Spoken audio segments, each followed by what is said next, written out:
देखो अब हमारे पास क्या है ना, ये है बीकर और बीकर में है टैप वाटर यानी कि नल का पानी, ठीक है ना।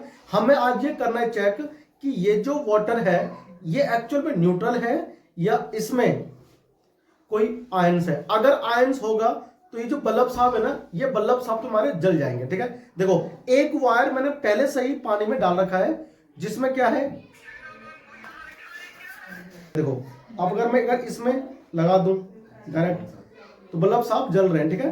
अब अगर देखो मैं इसको इस वाटर में करूं ऐड, चल रहा है बहुत हल्का, बहुत हल्का, यानी इस वाटर में कहीं ना कहीं आयंस है। टैप वाटर में आयंस होते हैं, ये ना ये टैप वाटर में बहुत ही कम जो है ना बल्ब साहब ग्लो कर रहे हैं, ठीक है। अब मैं इसकी जो इंटेंसिटी है ना उस पर इफेक्ट देखना चाहता हूं, एक तो NaCl का यानी कि नमक का और दूसरा किसका, ग्लूकोज का, ठीक है। तो मेरे पास वो भी मैंने इसमें डाल दिया है। अब ये बहुत ही डीम यानी कि इसकी जो ग्लोइंगनेस है वो बहुत ही कम है। अब सबसे पहले मेरे पास क्या, देखो ये है ग्लूकोज, अगर मैं ग्लूकोज इसमें करूंगा ऐड तो हम देखेंगे कि इसकी इंटेंसिटी पे क्या फर्क पड़ता है, ठीक है। मैं इतना ग्लूकोज ऐड कर रहा हूं इस वाटर में और फिर हम चेक करना चाहते हैं कि जो बल्ब है इसकी इंटेंसिटी कितनी बढ़ती है,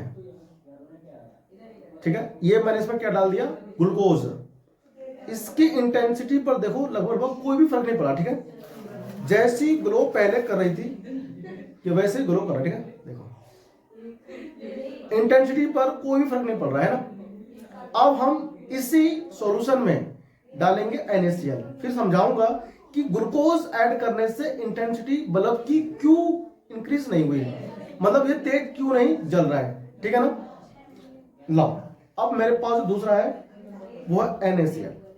अब हम दो अब ना ये क्या है ना, ये सॉल्ट है NaCl। अब हम लोग ना देखने वाले हैं कि इससे सॉल्ट से क्या फर्क पड़ेगा, ठीक है, इसकी इंटेंसिटी पे। फिर देखना ये लो, ये मैंने इसमें ऐड कर दिया, बताओ इंटेंसिटी इसकी बढ़ी नहीं बढ़ी, बढ़ गई पहले से।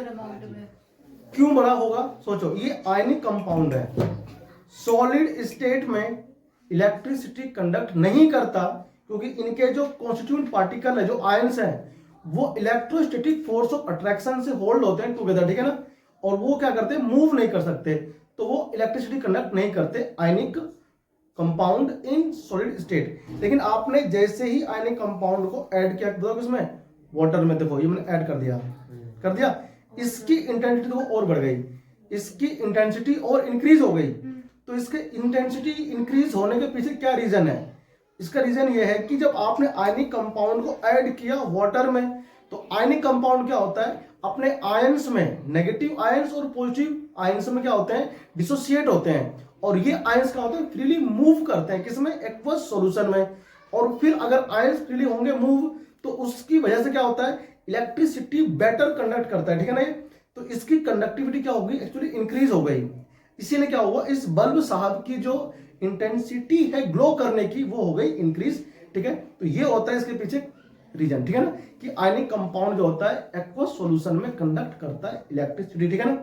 आई होप कि आपको ना ये एक्टिविटी समझ में आ गया होगा, ठीक है। और यह हमारा होता खत्म आयनिक कंपाउंड, ठीक है। नेक्स्ट क्लास में हम लोग समझेंगे कि मेटल्स को आप कैसे प्योर फॉर्म में एक्सट्रैक्ट कर सकते हो, यानी कि जो NCERT है उसकी मेन हेडिंग है वो है अकरेंस ऑफ मेटल, ठीक है। थैंक यू, चैनल को सब्सक्राइब जरूर करें अगर आपको वीडियो पसंद आया तो, ठीक है। धन्यवाद।